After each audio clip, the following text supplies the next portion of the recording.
Bom, boa noite a todos. Eu gostaria de agradecer a presença de todos e um agradecimento muito especial ao professor Eugênio Serzósimo, que nos honra com a presença dele aqui. Ele mora nos Estados Unidos, então ele é médico endocrinologista, professor do Departamento de Medicina da Universidade do Texas e diretor científico de pesquisas clínicas do Instituto de Diabetes do Texas. É um prazer enorme ter o senhor conosco. Agradecemos muito a sua disponibilidade. Ele vai nos falar sobre nutroprevenção e nutroterapia do diabetes. Professor, muito obrigada. Eu peço a todos que mutem os seus microfones, por gentileza, e desliguem as câmeras para a gente não ter problema na transmissão. Muito obrigado. Eu passo a palavra ao professor Eugênio. Obrigado, professora Vivian. Boa noite a todos.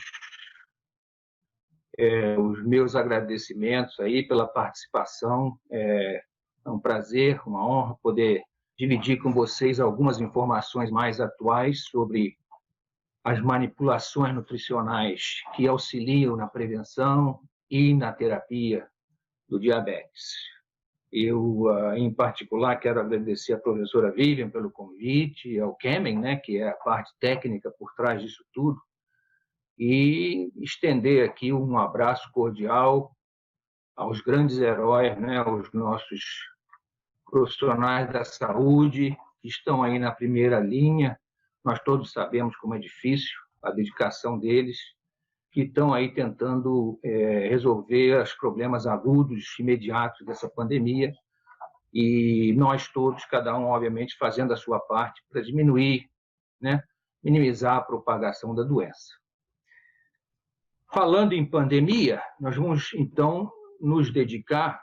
Então, essa outra pandemia é uma pandemia crônica, né? Uma doença que já atinge. Eu estava conversando recentemente com a professora Vivian, 10% da população norte-americana. Quer dizer, imagino que no Brasil e em outras regiões é muito parecido o número. São 20 milhões de pacientes diabéticos. Então, é uma doença que é bastante abrangente. Então, existem algumas medidas que se pode tomar no que diz respeito à manipulação de calorias, nutrientes,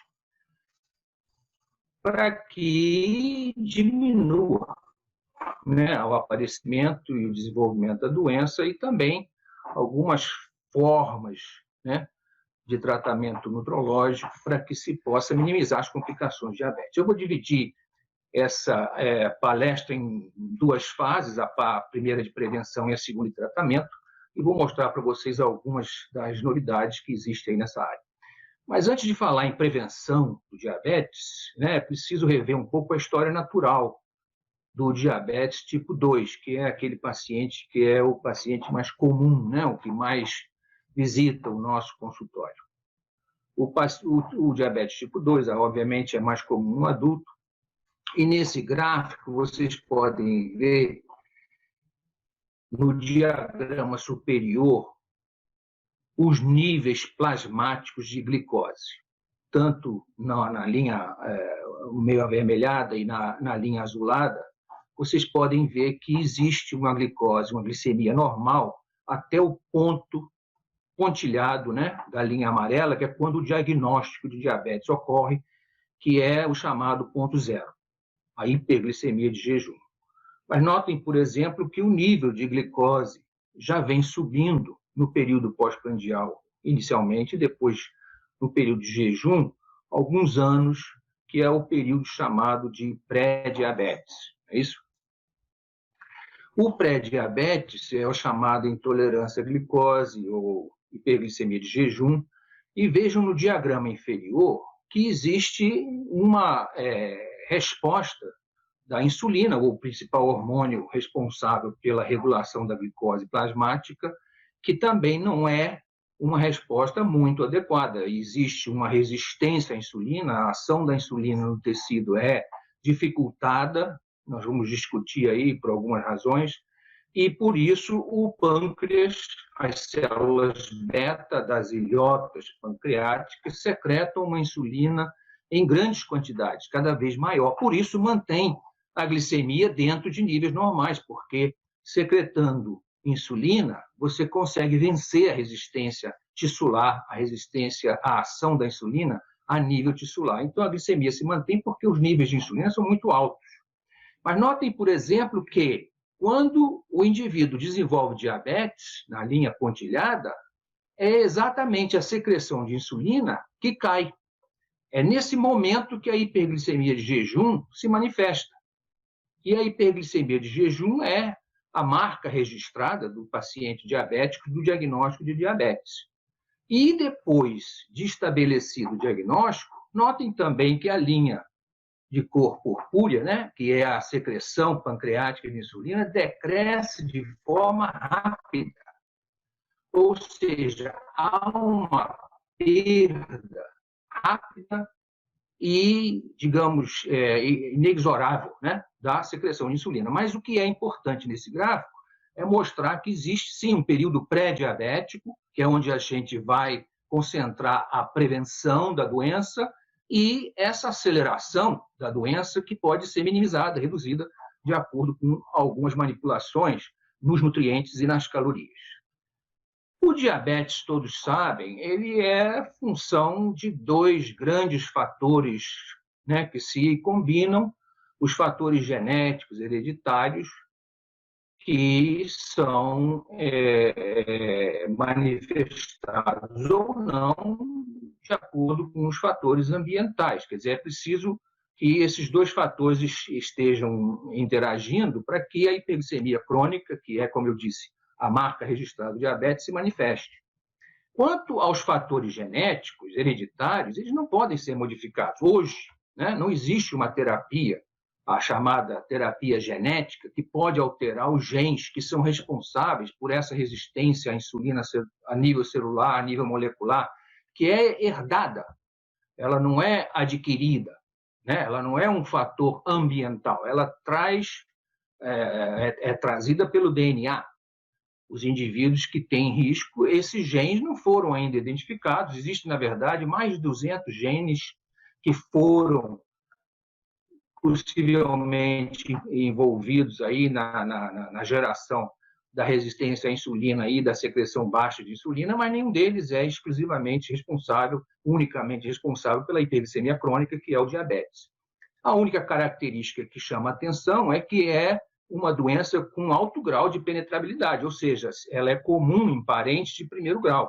Pai, mãe, irmão, irmã, filho, filha, geralmente tem um risco maior porque traz o gene, né, do diabetes. Esses indivíduos, quanto mais parentes de primeiro grau tiverem diabetes, maior é a chance do indivíduo desenvolver diabetes. É diferente dos fatores ambientais. Esses, sim, são passíveis de modificação. É possível que esses fatores venham a promover ou suprimir as manifestações genéticas, dependendo de como o indivíduo leva a sua vida e como ele se expõe ou ela se expõe aos fatores ambientais. O sobrepeso, a obesidade talvez a essência, né, de origem exógena do desenvolvimento dos genes que levam ao diabetes. Uma dieta não balanceada, assim como o sedentarismo e atividade física reduzida. São fatores que podem ser modificados, com isso a curva, a história natural do diabetes pode ser alterada. Vejam mais uma vez que o pré-diabetes, que aqui está representado pela hiperglicemia de jejum, valores de glicose entre 110 e 125 miligramas por decilitros, quando o indivíduo acabou de acordar, quer dizer, 12 horas de jejum, ou então, depois de uma carga de 75 gramas de glicose, você vê que o indivíduo desenvolve hiperglicemia, mas ainda não caracteriza o diabetes. O que nós estamos falando é de prevenção, que, na verdade, não é um termo completamente adequado, porque, na verdade, nós não queremos prevenir, nós queremos prolongar o período do pré-diabetes e diminuir, pelo contrário, aumentar o tempo que o indivíduo vai levar para desenvolver a hiperglicemia característica do diabético. E isso é importante porque, uma vez desenvolvido o diabetes, o indivíduo perde função pancreática com rapidez e desenvolve complicações micro e macrovasculares. Eu aqui realço a obesidade com gordura ectópica, que nós vamos discutir aqui no minuto, porque ela acelera o aparecimento do diabetes e piora a hiperglicemia e a resistência à insulina, que já é adquirida hereditariamente, como eu disse. Quer dizer, a obesidade se sobrepõe e aumenta em muito, né, a intensidade dessas alterações a nível molecular, a nível celular. A própria obesidade com a hiperglicemia vai facilitar o desenvolvimento de retinopatia, neuropatia e nefropatia, são as doenças microvasculares, e predispõe à doença cardiovascular. Então, o que as manipulações nutricionais podem reduzir é a chance de conversão do estado metabólico de pré-diabetes para o diabetes.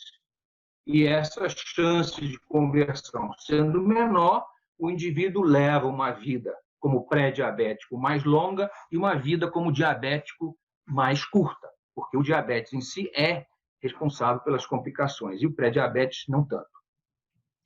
São os princípios gerais aí das modificações que vocês todos já devem conhecer, já devem ter visto, lido ou acompanhado de uma forma ou de outra, e são basicamente mudança de atividade física regular, 30 minutos de exercícios aeróbicos e combinado com musculação, anaeróbicos, para desenvolver músculo, que é a área sensível à insulina, né? As restrições calóricas são genéricas, 500 calorias por dia menos faz um indivíduo que tem um sobrepeso ou então uma obesidade, não importa qual é a fonte de energia, carboidrato ou gordura, já são manipulações eficientes no que diz respeito à perda de peso e a todas as outras alterações que a gente pode visualizar quando o indivíduo tem tendência ao diabetes.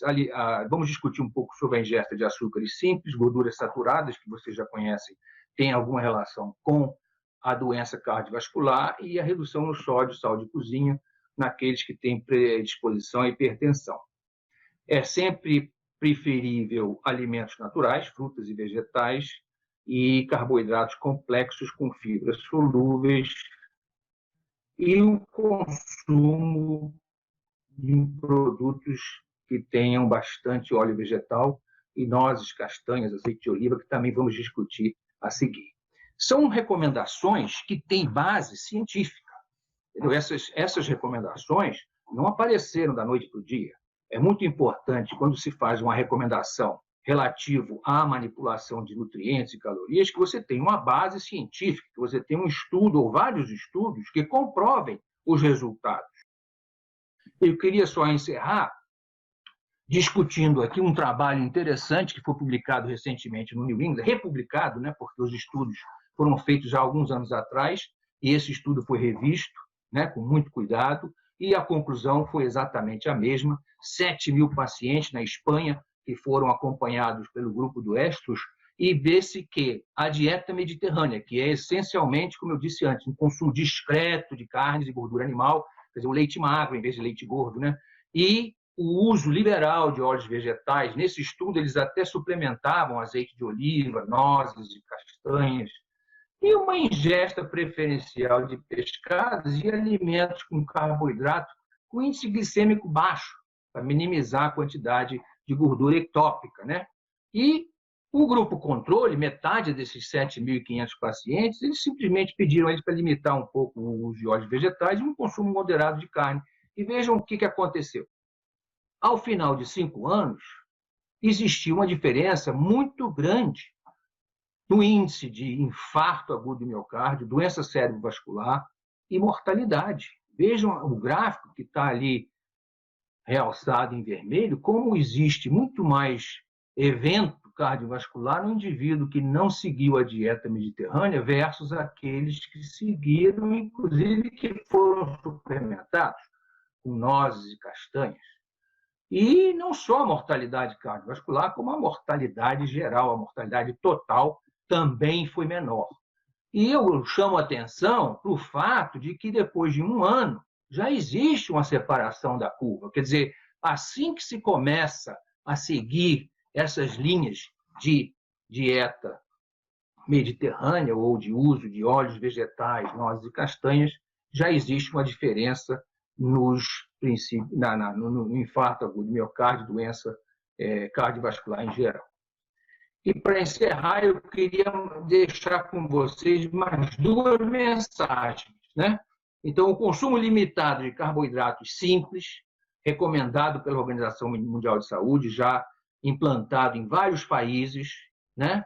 Na redistribuição de gordura corporal é importantíssimo, facilita a preservação da secreção de insulina, ele retarda a progressão da doença e melhora até a insulina, a ação tissular da insulina, e isso, em consequência, diminui a cegueira, a doença renal, diálise, que é a qualidade de vida do paciente diabético. E, obviamente, o uso preferencial de óleos vegetais, que substituem as gorduras de origem animal, né? Maior consumo de pescado, menor consumo de carnes vermelhas e produtos processados, reduz muito a mortalidade cardiovascular. Quer dizer, a mensagem é que nós devíamos, então, ensinar, propagar o uso de nozes, castanhas, né? Em vez de açúcares. E assim eu deixo vocês com essa mensagem e fico à disposição aqui para responder algumas perguntas e ouvir aí alguns comentários. Agradeço mais uma vez aí a atenção de todos. Professor Eugênio, muito obrigada pela brilhante palestra, muito boa, muito esclarecedora. E agora nós abrimos para perguntas. Ok. Mas, professor Ernesto, o senhor quer comentar mais alguma coisa? Não, só agradecer, Eugênio. O Muito prazer foi meu. Eugênio.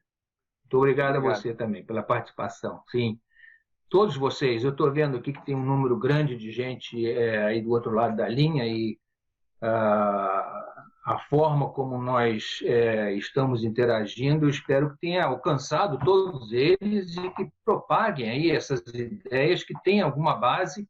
E como eu acho que você falou, Ernesto, é uma questão metódica, né? Quer dizer, fazer alterações lentas, graduais, com um objetivo específico, baseado em ciência, e fazer com que o indivíduo, né, diabético entenda por que fazer isso vai resultar num benefício e não fazer isso vai resultar num malefício. Quer dizer, é uma aproximação difícil, mas possível. E, obviamente, alguns pacientes, alguns indivíduos precisam de medicamentos para que, além, né, das manipulações nutricionais, manipulações de calorias e nutrientes, tenham também benefícios farmacológicos. E isso aí é a base do tratamento dessa pandemia crônica que é o diabetes tipo 2. Professor, muito obrigada pela excelente aula, explicação, foi maravilhoso.